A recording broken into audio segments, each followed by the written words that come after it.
अस्सलाम वालेकुम everyone, this is learn with Namira. और ये जो है पार्ट 9 है मैथमेटिक्स FY DLED का।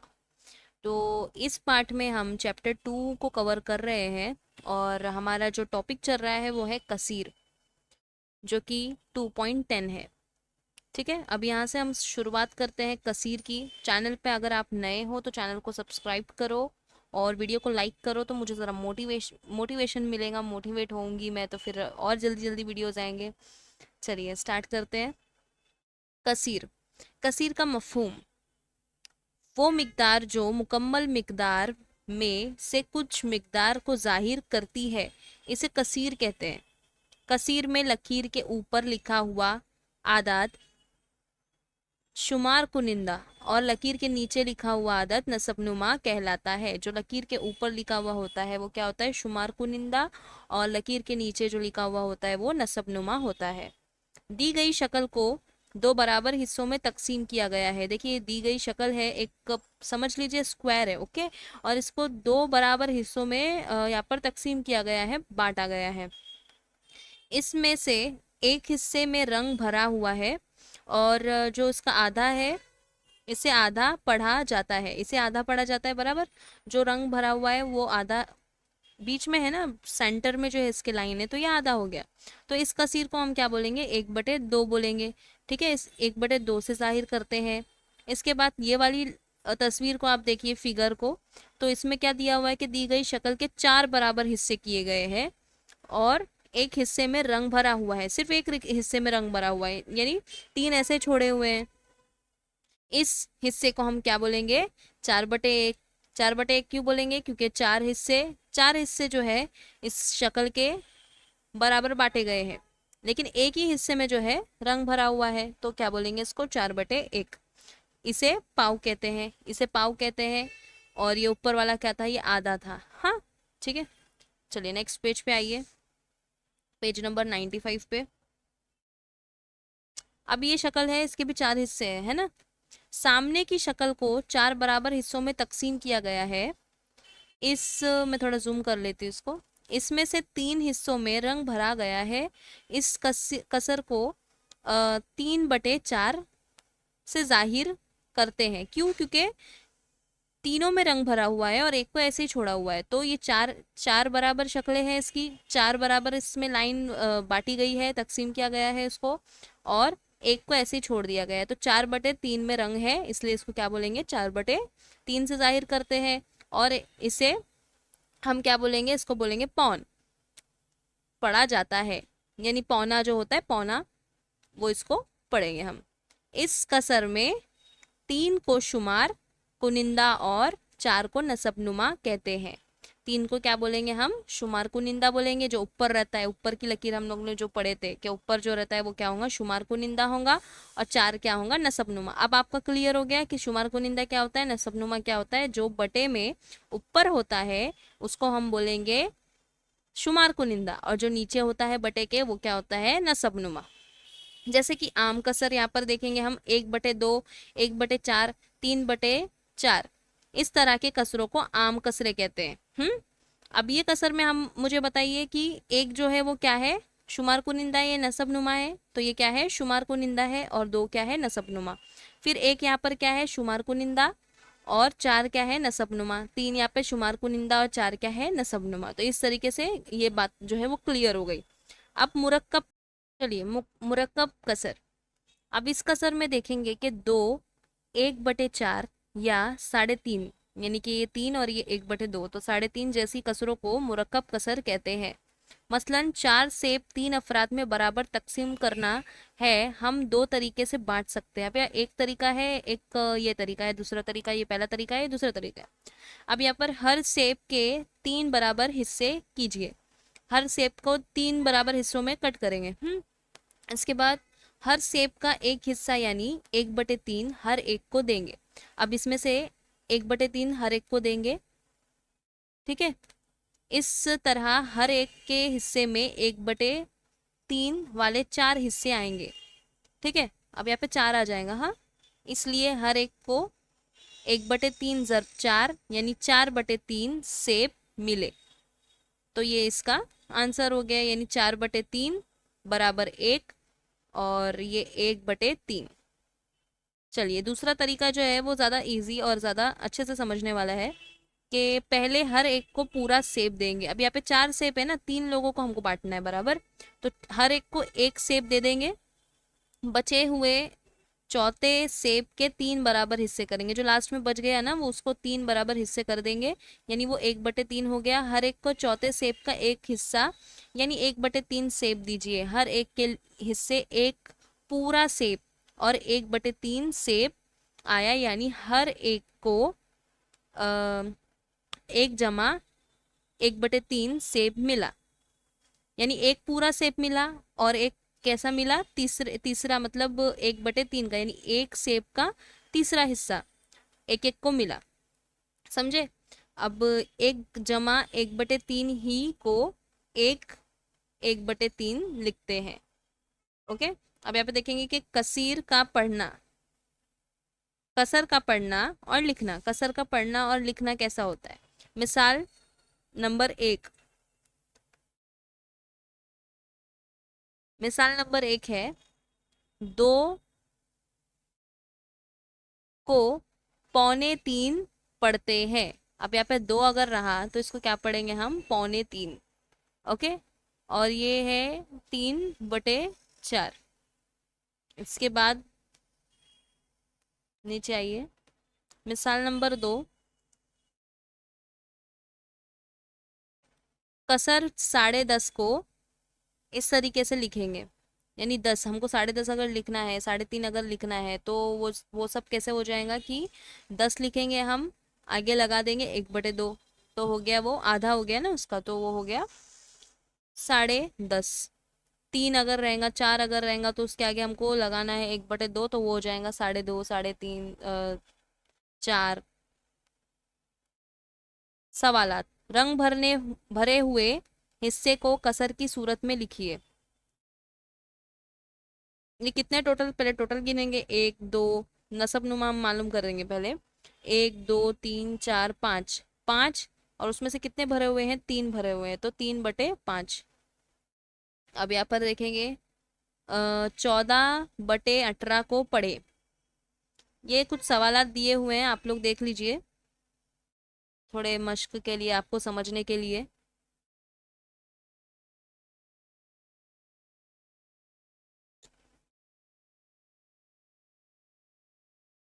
इसमें से शुमार कुनिंदा नसबनुमा पहचानिए। तो शुमार कुनिंदा आपको पता था, लकीर के ऊपर वाला जो है वो शुमार कुनिंदा होता है, लकीर के नीचे वाला क्या होता है, नसबनुमा होता है। इसके बाद दर्ज झेल शक्ल का मुशाहिदा कीजिए और इसे कसर की सूरत में लिखिए। देखिए शक्ल को अच्छे से देखिए, एकदम इजी है, ये होमवर्क है आपका। ठीक है, बात का जो टॉपिक है वो है हम नसब कसर और गैर हम नसब कसर। हम नसब कसर में देखिए क्या होता है कि ऐसी कसरें जिनका नसब नुमा यकसा होता है, यानी नीचे का जो लाइन के नीचे वाला जो नसब नुमा होता है वो यकसा होता है, यानी इन्हें हम नसब कसरे कहते हैं। यानी हम नसब यानी एक जैसे, नीचे का जो भी उनके लकीर के नीचे का जो भी नंबर है वो क्या रहेगा, सबका सेम ही रहेगा, तो ये हम नसब कसरे हो गई। गैर हम नसब कसरे यानी कि नीचे का जो भी इनके नंबर होगा लकीर के नीचे का, वो हम गैर हम नसब होगा, यानी अलग अलग नंबर होगा, किसी का 11 होगा, किसी का 8, किसी का 3 2 4, तो इस तरीके से ऐसी कसरे जिनका नसब नुमा मुख्तलिफ होता है इन्हें गैर हम नसब कसरे कहते हैं। तो एक चीज़ क्लियर हो गई हमारे यहाँ पर कि हम नसब कसरे किसको बोलेंगे, जिनके नसब नुमा में तादाद जो रहेंगी, नंबर्स जो रहेंगे वो सेम रहेंगे। और गैर हम नसब कसर किसको बोलेंगे हम, जिनके नसब नुमा की लकीर के नीचे का जो नसब नुमा रहेगा वो अलग अलग रहेगा, अलग अलग नंबर्स रह सकते हैं उसमें, उसको हम बोलेंगे गैर हम नसब कसर। कसर की तहवील, मुख्तलिफ नसब कसरों को हम नसब कसरों में तहवील करना, जैसे 1/6, 2/9 कसरों के नसब नुमा मसावी कीजिए। नेक्स्ट पेज पर आओ, 97 पर। यहाँ 6 और 9 दोनों के गुना में अदद मालूम करना होगा। 6 के गुना में अदद 6, 12, 18, 24, 30, ये 6 का पहाड़ा हो गया। 9 के गुना में 9, 18, 27, 36। यहाँ 18 दोनों अददों के गुना में वाक़ है ना। 6 के पास भी 18 आता है, 9 के पास भी 18 आता है, तो इसलिए दोनों कसरों का नसब नुमा 18 बनेगा। तो किस तरीके से नसब नुमा इनका 18 बनेगा? 1/6, 2/9 बराबर 1 × 3 / 6 × 3 बराबर 3/18। इसी तरीके से दूसरे का भी करेंगे, वो है 2/9 बराबर 2 × 2 यानी 4 हो जाएगा। 2 × 2 4, 9 × 2 18, ये इस तरीके से। ठीक है, 3/18 और 4/18 बिला तरतीब 1/6 और 2/9 की हम नसब कसरे हैं। यानी ये क्या बन गया? हम नसब कसरे हमको बनाने कहा था और ये बन गया। हम नसब कसरे छोटा बड़ापन। हम नसब कसरे में भी छोटा बड़ापन होता है कि छोटा वाला कौन सा है, बड़ा कौन सा है। तो देखेंगे कैसे करेंगे। बड़ी कसर, हम नसब कसरों में जिस कसर का शुमार कुनिंदा बड़ा होता है, शुमार कुनिंदा यानी ऊपर वाला, शुमार कुनिंदा बड़ा होता है, वो कसर बड़ी होती है। जैसे कि यहाँ पर जो है 3 बड़ा है, 2 से 3 बड़ा है, तो ये बड़ी कसर हो गई, इसलिए 3 की तरफ जो है इसका मुंह फेर दिया गया है। छोटी कसर को कैसे पहचानेंगे? हम नसब कसरों में जिस कसर का नसब नुमा बड़ा होता है वो कसर छोटी होती है। जैसे कि अब यहाँ पर ये क्या था? हम नसब कसरों में जिस कसर का नसब नुमा बड़ा होता है वो कसर छोटी होती है। अब यहाँ पर जो है 4 बड़ा है, तो इसके लिए यहाँ पर 4 की तरफ मुंह किया हुआ है। छोटा बड़ापन कसरों के नसब नुमा मुख्तलिफ हो तो इनकी हम नसब वाली हम कीमत कसरे तैयार करके इनके शुमार कुनिंदा की बिना पर इनका छोटा बड़ापन तय किया जा सकता है। चलिए, हम नसब कसरों की जमा। हम नसब कसरों की जमा करते वक्त कसरों की शुमार कुनिंदा की जमा करते वक्त करते हैं और इन कसरों को नसब नुमा जमा के नीचे नसब नुमा की जगह पर जैसे का वैसा लिखते हैं। जैसे कि मिसाल नंबर 1 है कि 3/15 जमा 4/15। अब हल किया हुआ है इसका, देखो 3/15 नीचे उतरेगा, 4/15 भी नीचे उतरेगा। अब यहाँ पर जो ऊपर का 3 है उसको 4 से जमा कर देंगे तो 7 आएगा, और नीचे जो है 15 का 15 ही लिखेंगे क्योंकि ये चेंज नहीं होगा, हम नसब है तो।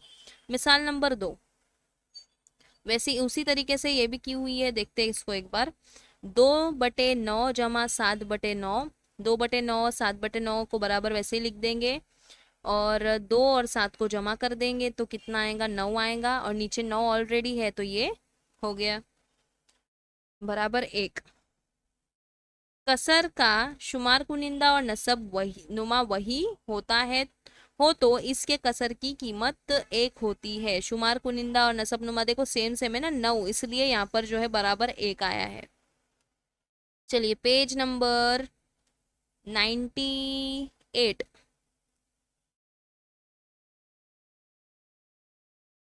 हम नसब कसरों की तफरीक। अब इसको हम लोग ने जमा में देख लिए थे, अब इसको तफरीक में देखेंगे, माइनस में। तो हम नसब कसरों की तफरीक करते वक्त इन कसरों की शुमार कुनिंदा का फ़र्क शुमार कुनिंदा के मकाम पर और नसब नुमा के मकाम पर दी हुई कसरों का नसब नुमा वैसा का वैसा ही लिखते हैं। अब देखते हैं इसमें क्या होता है। मिसाल है 5/8 और 3/8। हल 5/8 और 3/8 वैसे ही लिखेंगे, बीच में माइनस लगा देंगे और बराबर लिखकर 5 में से 3 गया तो 2 बचता है, उसके नीचे बराबर 8 आ जाएगा। अब नीचे का कुछ भी चेंज यहाँ पर नहीं करना हमको। ओके, इसके बाद है मुख्तलिफ नसब नुमा वाली कसरों की जमा और तफरीक। अब मुख्तलिफ नसब नुमा है, दोनों के नीचे जो नसब नुमा दिए गए हैं वो अलग अलग नंबर्स हैं। मुख्तलिफ नसब नुमा वाली कसरों की जमा तफरीक करते वक्त इन के नसब नुमा को हम नसब कसरों में तब्दील करना होता है, और जो कसीर की जमा व तफरीक के उसूल को अपना कर जवाब हासिल किया जाता है। देखिए यहाँ पर जो है जमा भी करना है और इसको एक्चुअली जमा ही करना है। देखते हैं। और एक सेकेंड, दोनों कसरों के नसब नुमा 15 बनेंगे। चलिए देखते 15 आता है कि नहीं आता। 2 + 5, 2/5 जमा 1/3 बराबर, अब यहाँ पे 2 और ज़र्ब 3, इसको जो है इस तरीके से हम लोग करेंगे, क्रॉस करके इसको हम लोग को हल करना है। यहाँ पे ज़र्ब लगेगा तो क्रॉस होंगी इसकी सोल्यूशन, इसका क्रॉस में रहेगा। जैसे 2 + 3 है ना यहाँ पर, तो इस तरीके से होगा। तो 2 × 3 और 5 × 3, नीचे वाला जो होता है वो ऊपर वाले से नहीं होता है, तो इसलिए यहाँ पर इसको सामने की तरफ किया गया है। जमा 1 × 5, जमा 1 × 5 और 3 × 5, 3 × 5 वैसे के वैसे ही नीचे लिखेंगे। ठीक है, अब यहाँ पर 2 1 2, 2 दूनी 4, 2 3 6, 6 आ गया और 5 1 5 आ गया नीचे। अब 6/15 जमा 5/15, 15 आ गया ऑलरेडी। 15 कैसे आया, 5 को हम लोग ने 3 से जब ज़र्ब किए, यानी 5 × 15, तो ये 15 आ गया दोनों के नीचे। अब यहाँ पर इसको भी हम लोगों को क्या करना है, अब जमा करना है। बीच में हमारा क्या था, जमा था, ज़र्ब का अब हो गया। अब ज़र्ब हमको नहीं करना, अब हमको डायरेक्ट जमा करना है। तो यहाँ पे 6 × 5/15, तो 6 × 5 कितना होता है, 11 होता है, और ये नीचे आ गया 15। तो ये इसका आंसर है। चलिए अब जो है मिसाल नंबर 2 है वो तफरीक की मिसाल है। हाँ, हम लोग ने अभी जमा की मिसाल किए थे, अब ये तफरीक की मिसाल है। तो दोनों कसरों के नसब नुमा को हमको 14 बनाना है। अभी हमारे पास क्या इन्होंने दिए हुए हैं कि 6/14 नफ़ी 2/7, 6/14 वैसे के वैसे ही लिखेंगे, बीच में हमने नफ़ी ऐड किए हैं ना। अब यहाँ पर 2 और ये 7 है, तो जो यहाँ से 2 हमने यहाँ पर लिख दिए उठाकर, और यहाँ पर नसब नुमा में हमने क्या लिख दिए, 7 लिख दिया। अब यहाँ पे ज़र्ब 2 दोनों में भी लगाकर ये वाला जो है इसको फिर से उठाकर यहाँ पर बराबर के बाद लिखेंगे और फिर नफ़ी लगाएंगे। इसके बाद में इन दोनों को ज़र्ब करेंगे, 2 × 2 4 और 7 × 2 14। हमको इसके नीचे जो है 14 लाना ही है, इसलिए हमको ये करना पड़ा, समझे। अब बराबर 6 × 4, 6 × 4 और ये 14, इन दोनों को अब माइनस करेंगे हम। 6 6 में से 4 गए, 2 बचे, और 14 का 14 आ गया आंसर। ठीक है, अब ये है अशरी कसर। अशरी कसर को स्टार्ट करते हैं अभी। अशरी आदाद, अशारिये की सूरत में लिखे हुए आदात को अशरी आदात कहते हैं। अशारिया यानी सिफर, जीरो। ठीक है, अब इसके सूरत में जो भी लिखे हुए आदात को हम क्या बोलेंगे, अशरी कसर बोलेंगे, अशरी आदात बोलेंगे। अशरी कसर का तसव्वुर, जिन कसरों के नसब नुमा 10, 100, 1000 हो, यानी 10 या 10 से, पेज नंबर 99 पर आएंगे, गुना में हो तो इन्हें अशरी कसर कहते हैं। मसलन 1/10, 3/10, 17/100, 1/100, ये 57/100 वगैरह। इन कसरों को लिखने का मखसूस तरीका होता है 1/10, यानी 10वां हिस्सा बराबर 1/10, यानी एक दायरे का 10 हिस्सा हो जाएगा, तो ये हो जाएगा 10वां हिस्सा। इसलिए इस मकाम को 10वें हिस्से का मकाम कहते हैं। अदद को लिखते वक्त अदद का सही हिस्सा खत्म होने के निशान के तौर पर आखिरी हिंदसे के बाद अलामत के तौर पर निशान लगाते हैं। जैसे कि यहाँ पर कॉमा, कॉमा का निशान दिख रहा है आपको, पॉइंट, ये लगाते हैं। इसके बाद देखेंगे यहाँ पे नीचे हम समझेंगे उस चीज़ को कि क्या लगाते हैं वो। इस अलामत को अशरी अलामत कहते हैं। इस अलामत को क्या बोलेंगे, जो ये हमारा जो फुल स्टॉप है उसको क्या बोलेंगे, पॉइंट जिसको बोलते हैं हम, तो उसको बोलेंगे अशरी अलामत। उर्दू हिंदसों में ये अलामत हमजा होती है बराबर, इसलिए 1/10 को 0.1 लिखते हैं, यानी 1 यानी 0.1 बराबर। तबादला, तहवील, ए कसर को अशरी कसर में लिखना। अब अशरी कसर में जो है कसर को लिखना, जिन कसरों का नसब नुमा 10, 100, हजार होता है, हम लोग ने पढ़े जैसे, उसको क्या बोलेंगे, अशरी सूरत में लिखते हैं उसको, एक से अशरी इसे अशरी सूरत में लिखते हैं। मसलन 3/10 बराबर 3/10 बराबर 0.3। इसके बाद 36, यानी ये हो गया 36/10 बराबर 3.6, इस तरीके से समझे, यानी 3.6। 25/100 बराबर 0.25।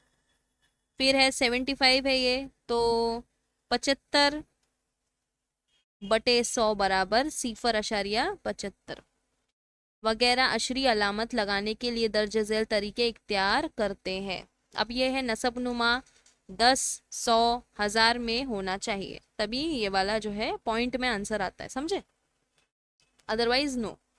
अशारिया लगाने के लिए शुमार कुनिंदा लिखकर इसे दाएं से बाएं गिनते हैं, दाएं से बाएं गिनते हैं, ठीक है, इस तरफ से इस तरफ, मतलब सीफर को हम पहले पढ़ेंगे।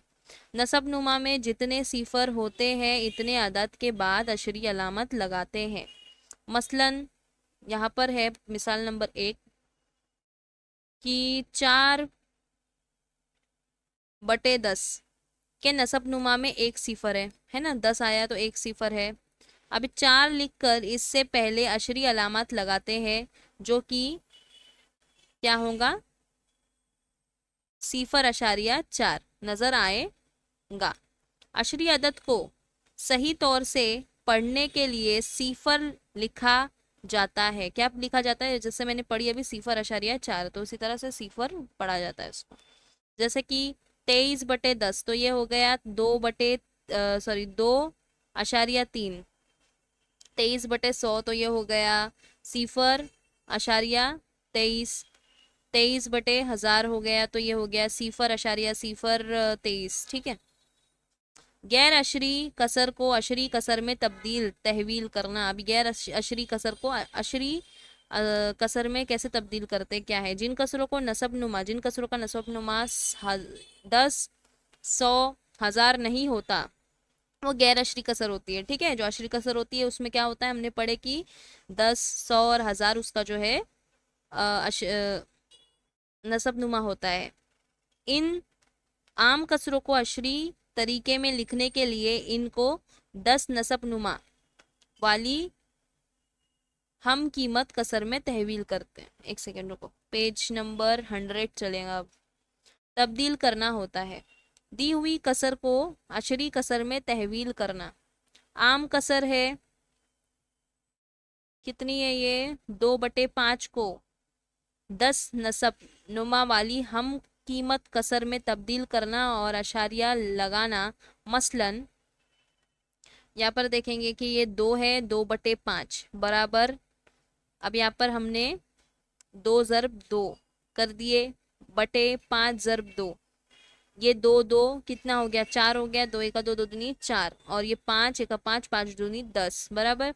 तो इनका क्या बनेगा, 10 आंसर आ गया ना हमको तो अशरी कसर मिल गई, तो ये क्या बनेगा, 0.42 है ना, 0.42।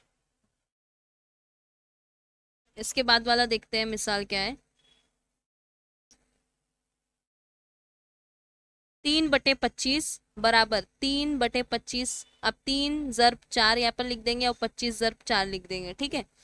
अब बराबर करेंगे तो ये 3 ज़रब 4 जो होता है कितना होता है, 12 होता है। 4 का 4, 4 दूनी 8, 4 तिया 12, और ये 25 को जब हम 4 से ज़रब करेंगे तो क्या आएगा, 100 आएगा। तो अब यहाँ पर क्या आंसर मिल रहा है हमको, 0.12। अब ये वाला थर्ड वाला आप खुद देखेंगे तो समझ में आएगा आपको कि क्या समझा रही थी मैं, ओके। अब यहाँ पर है दूसरा क्वेश्चन। अगर नसबनुमा 10, 100, 1000 बनाना मुमकिन ना हो तो शुमार कुनिंदा को नसबनुमा से तकसीम करके अशरी कसर हासिल करते हैं। मसलन 2/3, 7/8, 25/11। तो इस तरीके से इनका जो है नसब नुमा निकलेगा,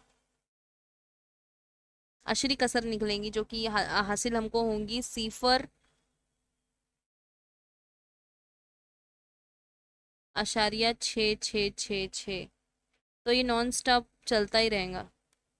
इसके बाद में रिपीटेड नंबर आपको पता है रिपीट होते हैं, जैसे कि 875, तो वापस से 875, उसी तरीके से। चलिए, अशरी कसर में हिंदसों की मकामी कीमत। हर हिंदसे की मकामी कीमत लिखिए। मसलन 48.84। 48 में 8 की मकामी कीमत 1 और 4 की मकामी कीमत 10 है, जबकि 84 में 8 10वें हिस्से का मकाम है, इसकी मकामी कीमत 8 ज़र्ब 1/10 और 400 हिस्से की मकाम पर है। इसकी मकामी कीमत 4 ज़र्ब 1/100 होती है। ऐसे ही 0.59,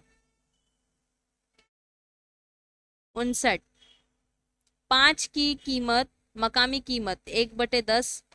5 की जो मकामी कीमत क्या है, 1/10 है, यानी ये 5 ज़र्ब 1/10 ऐसा। और 9 की मकामी कीमत है 9 ज़र्ब 1/100 है। चलिए, तो फिर इसके बाद है दूसरी मिसाल है, खतकशीदा आदात की मकामी कीमत बताइए। अब यहाँ पर हमको नंबर देखिए कितना बड़ा दिया हुआ है, यह है 687। ओके, 687.436।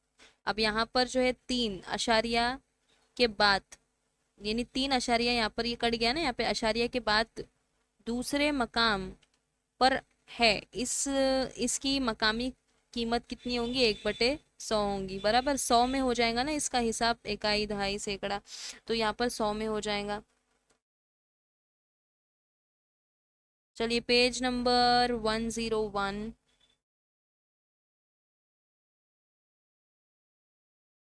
जैसे कि यहाँ पर 3 ज़र्ब 1/100 बराबर 3/100, तो इसका जो है खत कशीदा क्या निकलेगा, 0.03। चलिए, एक और यहाँ पर क्वेश्चन दिया हुआ है कि 6.13, 1 अशारिया के बाद पहले मकाम पर जो है सिफर यहाँ पर लगा हुआ है, पहले मकाम पर है, ठीक है। इसकी मकामी कीमत क्या होंगी, 10 होंगी। बराबर, एक ही है ना, तो 10 होंगी, यानी 1/10 है। अब यहाँ पर इसको कैसे हल करेंगे, तो 1 ज़र्ब 1/10 बराबर 1/10, तो इसका क्या आंसर हमको मिलेगा, 0.1। अशरी आदात पर अमल। अशरी कसरों की जमा, कुछ नहीं है, बस जमा करना है इनको, टोटल करना है, और साथ में इसके क्या लगेगा, पॉइंट लगेगा, अशारिया लगेगा। अददों को इस तरह लिखिए कि हिंदसों का मकाम और अशारिया का जो अलामत है वो जो है नीचे आए, यानी चेंज ना हो। जहाँ कितने नंबर पे है ये, दूसरे नंबर पे है ना, 2 के बाद है, तो 2 के बाद जब अशारिया लगेगा तो ये चेंज नहीं होना चाहिए। तो अशरी कसरों की जमा यहाँ पर देखेंगे, हमको यहाँ पे 41 पॉइंट कितना दिया हुआ है, 03। बराबर, यानी इसको हमको जमा करना है किसके साथ, जो बड़ा रहेगा वो ऑफकोर्स जमा में ऊपर लिखेंगे, और जो छोटा रहेगा उसको नीचे लिखेंगे। तो 9.998, ठीक है। अब यहाँ पर 3 और 8 कितना होता है, 11 होता है, तो 11 का एक नीचे आएगा, एक ऊपर चला जाएगा हासिल के लिए, है ना। अब यहाँ पर 10 हो जाएगा ना, 9 और ऊपर हासिल का 1 हमारे पास है तो ये 10 हो जाएगा। फिर वापस यहाँ पर सिफर आ जाएगा, यहाँ पर 1 चला जाएगा सिर्फ, और पॉइंट को वैसे के वैसे ही नीचे उतारेंगे, कुछ भी करना नहीं है, सिर्फ पॉइंट को उसकी जगह पर रख देना है। अब यहाँ पर 9 है, वापस 10 हो गया, 9 और 1 10 और एक ये 11, तो 11 का 1 वापस आया, वापस से 1 हासिल गया, और ये 4 में 1 मिला देंगे तो 5 आ गया, तो 51.01, तो ये इसका आंसर हो गया। इसी तरीके से तफरीक का भी करेंगे, तफरीक में भी जो है पॉइंट लगेगा, देखेंगे यहाँ पे। मैं भी ऊपर के अददों की तरह इसी मकाम पर अशारिया लगाते हैं, है ना, यहाँ पर भी ऊपर की अददों की तरह सेम जो नीचे है अदद उसके नीचे ही अशारिया लगेगा 2 के मकाम पे। अशारिया का जो है कुछ चेंज नहीं होता। तफरीक कीजिए। अब यहाँ पे हमको दिया हुआ है 63.43 माइनस 31.8। 63 को लिख दिए, 0.4 लिख दिए, बराबर 3, यानी 31 को भी लिख दिए, 0.8 लिख दिए। अब यहाँ पर जो 3 था हमारे पास, वो 3 का 3 आ गया नीचे, क्योंकि वो सवा में था तो वो यहाँ पर लिखेंगे हम। अब यहाँ पर माइनस करना है ना हमको, 4 में से 8 जाता है, नहीं जाता है, तो ये बाजू वाले से लेते हैं, 14 हो जाता है, 4 का कितना हो जाएगा, 14 हो जाएगा। बाजू वाले से अगर हम 3 से अगर 1 लेते हैं यहाँ पर, तो ये जो 3 है वो 2 हो जाएगा, और ये 14 जो है हमको 14 मिलेगा, 4 को 14 कर देंगे। अब 4 में से 8 गया तो 6 बचता है, पॉइंट का पॉइंट नीचे आ गया। पॉइंट को कुछ भी फर्क नहीं पड़ा है कि पॉइंट को हमने यहाँ से उठाकर यहाँ पे करना है, नहीं, हमको उसकी जगह पर उसको ही रखना है। उसके बाद यहाँ पर हमारे पास जो है 3 था, अब ये 2 हो गया, तो 2 में से 1 गया तो 1 बचा, बराबर। अब यहाँ पर 6 लास्ट में बचा हुआ है हमारे पास, और 3 है, तो 6 में से 3 गया तो 3 बचा, आ गया आंसर। क्या आंसर आया? 31.63। अब यहाँ से अलजेब्रा स्टार्ट होता है, तो वीडियो बहुत ज़्यादा लंबी हो गई है ये वाली, तो अलजेब्रा जो है हम नेक्स्ट वीडियो में यानी पार्ट 10 में करते हैं। तब तक चैनल को सब्सक्राइब करो, अपने फ्रेंड्स और फैमिली नहीं, फ्रेंड्स के साथ और क्लासमेट्स के साथ जो है शेयर करो, ताकि उनको भी हेल्प हो। और टेलीग्राम पे एक चैनल है मेरा, वहाँ पर आप ज्वाइन कर लो, ताकि आपको प्रीवियस ईयर के क्वेश्चन आंसर्स मिल जाएंगे। मैं प्लान कर रही हूँ नोट्स बनाने का, और मैथ्स के नोट्स फर्स्ट ईयर वालों के लिए जल्दी से जल्दी बनाने की कोशिश करूँगी, चैप्टर 1 के लिए। उसके बाद जो भी नोट्स रहेंगी आपको बताया जाएगा कि क्या आने वाला है क्या नहीं। चलिए, नेक्स्ट वीडियो में आपसे मिलती हूँ, तब तक के लिए अल्लाह हाफिज़।